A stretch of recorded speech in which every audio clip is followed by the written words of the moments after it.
Alright guys, HyDra again today. Hope you're doing well and enjoying your day so far. And tomorrow, one of the biggest matches of the season so far goes down. OpTic Texas versus the Seattle Surge. A grudge match for many different reasons. So many storylines here. Dashy versus Rambo, iLLeY versus his former team, Huke versus his former team. And also in some respects, Pred versus Huke. Two players that were kind of fighting for that spot on OpTic last season. Pred gets the spot, Huke does not. Pred apparently though is looking forward to this one because Formal says that in scrims and in practice and in matches over the last couple of days, Pred's been looking particularly good. And Pred says, look, don't forget too quickly the player that I was for the last couple of seasons. Very much intrigued to your thoughts in the comments below. Hit the like button if you enjoy. Subscribe if you're new as always. I greatly appreciate it. The Tash, by the way, is officially gone from Scump's top lip. It's been a good run, but yeah, I mean, here it was. This is the before and after shot basically. So yeah, 12 PM Central was the time for the stash to go, and well, it's officially disappeared. So maybe it'll come back in due course, but So maybe it'll come back in due course, but it's been there for quite some time. This also for Major Maniac, free agent for challenges, of course, notable player in the CDL for a very long period of time. I struggle to keep up with all the challenges rosters, I'm not going to lie, and all the stuff that's going on down there. There's a few notable teams, of course, but it's even more difficult when there actually aren't really any challenges matches going down. Sure, there's some tournaments these guys play in, but there are no official tournaments yet because the CDL are still trying to piece together what's happening with FaZe and challenges moving over there going forwards because Game Battles is shutting down, all this stuff. So, yeah, wishing the best of Major Maniac, of course. Wonder if a player like him could get back into the league at some point, but it's just so competitive that it is what it is. Now, this was really funny, I thought, from the boys on Carolina Ravens. So, GodRx says, just to be informed that Gwyn, of course, the guy that aced up Game 5, Round 11 to get them their first victory of the season up against the Vegas Legion, has never tried Chick-fil-A or Chipotle. What's going on? So, Brian Saint says, he's also trying to convince us that he's never had a burger. So, this reminded many of the famous, you guys might not remember this, and if you don't, then I will enlighten you and you'll look forward to it. On Doug St. Martin, when the same thing happened to him. So his mum says, look, my father and I seriously tried to pay him $100 to eat a burger and he simply wouldn't go for it. And Doug says, now, I never thought I'd see the day where this comes full circle, plus one respect, because Doug St. Martin's also a bit of a burger hater. And this is, if you guys know where I'm going with this, then feel free. But it seems like Doug and Gwyn are in a pretty similar boat, because this is a video that, this is my first cheeseburger, right? On YouTube, what date is this? 9 years ago now. We're looking at the 26th of November 2014 this went up on YouTube, and here's Doug St. Martin. This video has 3.6 million views, by the way, and Doug goes to this restaurant to try what apparently is his first ever burger. So here he is tucking into, I'm pretty sure for the first time. I don't really know what time of day this is because nobody is in this restaurant, but he he goes in to try the burger, and it's a pretty kind of famous, it's one of these moments that will be on the COD Esports iceberg. We're working on right now at Breaking Point. I know that there's a couple of these that have got around the COD Esports like icebergs. You've probably seen them in other sports and stuff as well, when there's things on the top level which most people know about, and then there's things as you go further down the tier list that are more obscure or unknown. This is one of those moments that probably would be, you know, a couple of tiers down on the iceberg tier list. And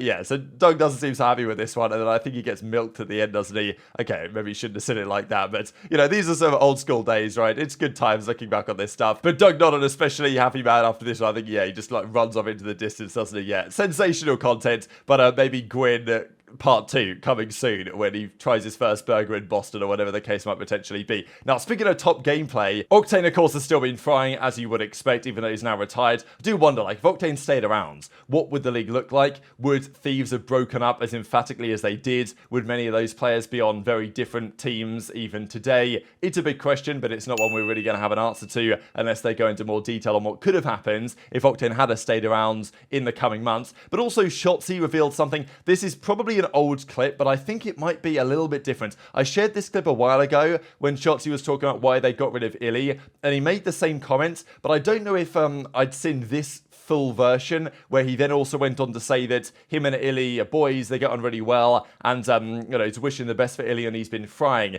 And this is just interesting to mention because they play each other for the first time this season, this upcoming weekends, on this, you know, OpTic versus Seattle game, the final day of Friday, which I'm pretty sure will be the first time ever that Shotzzy and iLLeY play against each other. I'm pretty sure that'll be true. So 2 games this weekend for OpTic. They play Surge on their first match, and then they play Carolina. So OpTic currently 1-1. Arguably, they could have been 2-0. We know what happened in the Subliners series. But it's a big series to win because Ravens are definitely beatable, right? I mean, they haven't looked that good so far. They were lucky really to get out with one victory, but you know, Gwyn, maybe this is the start of his absolute domination streak, and we've seen players, I think even Kenny said that as far as he's concerned, Gwyn is going to be Rookie of the Year this season. Like, he thinks that Gwyn has the most prospect of all of the rookies that we have right now. I mean, there's Snoopy, there's aBeZy, there's a couple of other options, but yeah, I'd say Gwyn's definitely up there in the conversation, but obviously aBeZy is on Surge, so two of the big Rookie of the Year candidates OpTic play this upcoming week, and I think, look, Surge, going into the season, there were lots of questions about this team, from myself included, and for very good reason, I think. As time progresses, we'll see whether those are founded or unfounded, but so far it's definitely looking good for them, and I think that OpTic will have to be on good form to take this team down, and probably ice up a bit more in some search and destroys. But there's just so many great storylines for this series. The especially interesting one, though, I guess, is Pred versus Huke in some ways. Huke was on OpTic last season. He looks very good, Huke, at the start of this game. A lot of people are saying that Huke's shots, like his beamer with this Rival 9, is some of the best of anyone in the league. And we know that generally Huke in online matches, as even last year for OpTic, was an absolute monster. So that's a great little battle to see, because I'm sure that Huke, I know that Huke's a laid-back, down-to-earth guy, but I'm sure that part of Huke will want to think, all right, they dropped me for this Pred guy. Like, if I can show him up this series or something like that, it's going to be a big talking point. Pred, though, I'm sure is not expecting that to happen, and you'd expect Pred to be really good at this game. I mean, he's been good at every game he's played for the last couple of years. His style makes a lot of sense. We saw, especially towards the end of that series against the Rocker, the Pred was just absolutely cooking. Now, to be honest, we don't really know how good Rocker are. They might be pretty terrible, to be honest. They have a weird team. It must be said that none of them impressed this past weekend. Yes, they went Game 5 against Vegas and lost, and then they won the Search and Destroy against OpTic, but they weren't that close in the respawns.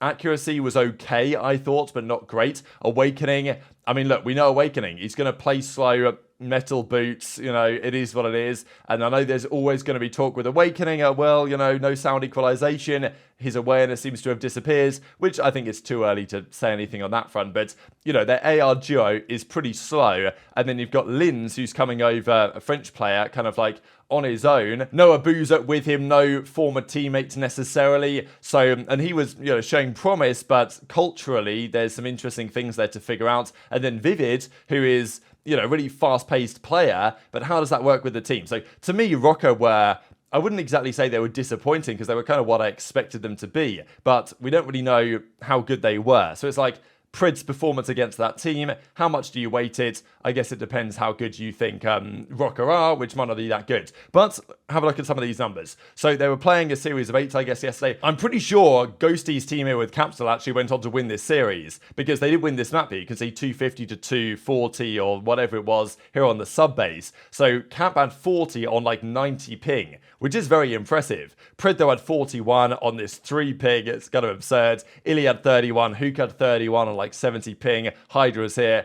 Pretty disgusting team, to be honest. Pred, iLLeY, Huke, and HyDra. Like, crazy to think they would have lost this, but I'm pretty sure that's what happened. Pred as well, I know that when this was posted on Reddit, they also posted this as well, which is the kind of screenshot of when Pred was playing. And I don't understand why Pred hasn't got like a better camera or something yet, because, you know, it does look like he's staring into the sun. Or that meme where, is it Rops or is it Twist that gets flashbanged in Counter-Strike, CSGO, and then their whole screen and face just goes white for a second, which I thought was pretty funny. But this is the clip from Formal, and I'll share the one from Shotzzy here as well, gassing up Pred. And Pred obviously then goes on to say, look, they kind of forget who I am type thing, and Formal says a few funny things about World War II. But right to the start, where Formal says that Pred, from what I'm hearing, has been absolutely frying.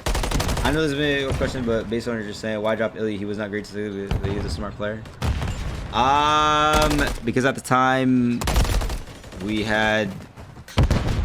At the time, I'm almost positive, and like he's never confirmed or denied this, but it seemed like he was still going through the thumb injury based on his gameplay. I mean, that's like... I mean, yeah, that's kind of that.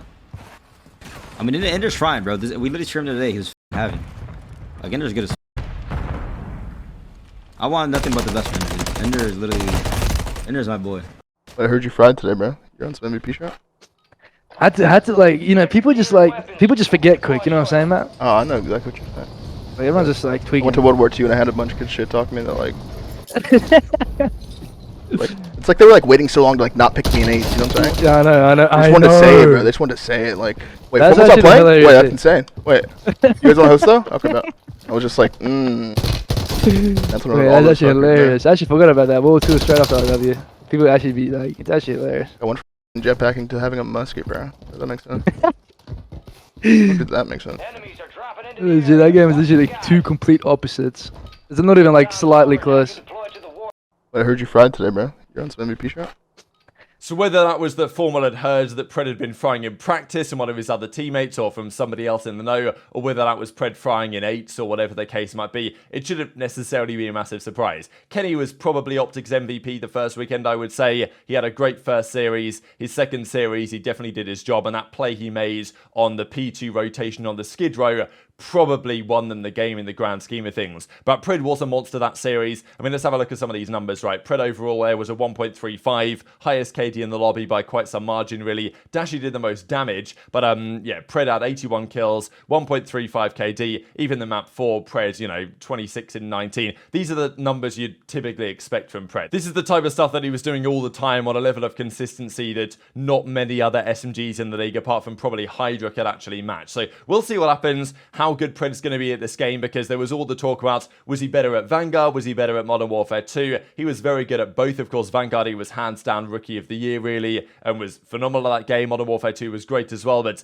they didn't win in Modern Warfare 2, so probably people are going to lean Vanguard's way. People want to know how good is he going to be at Modern Warfare 3, especially because him and Sib had that little bit of a back and forth, which makes OpTic versus Subliners pretty interesting. But it's the same story with Pred versus Huke as well, which is coming up in a couple of days' time. Speaking of the Subliners quickly, thought this was kind of cool. Their highest series win streak per year. So every year, the Subliners have got on at least a 4-match win streak. Modern Warfare 19, it was only 4. Cold War, they got to 5. Vanguard, they got to 6 in a row. Now, which is kind of incredible given how that year started. But yeah, they did win 6 series in a row. Modern Warfare 2 last year, they topped out at 8 series wins in a row. I'm guessing the record here is FaZe, right? Did OpTic get close to it? OpTic might have got close to it. But it's like 13, is it something in that ballpark? 12, 13 series in a row? Maybe it's not quite as many as that. Let me know if you guys remember in the comments below. I know that Paris, I think at some point set the record for the most losses in a row at like, was it 12, 13, 14, or something like that anyway.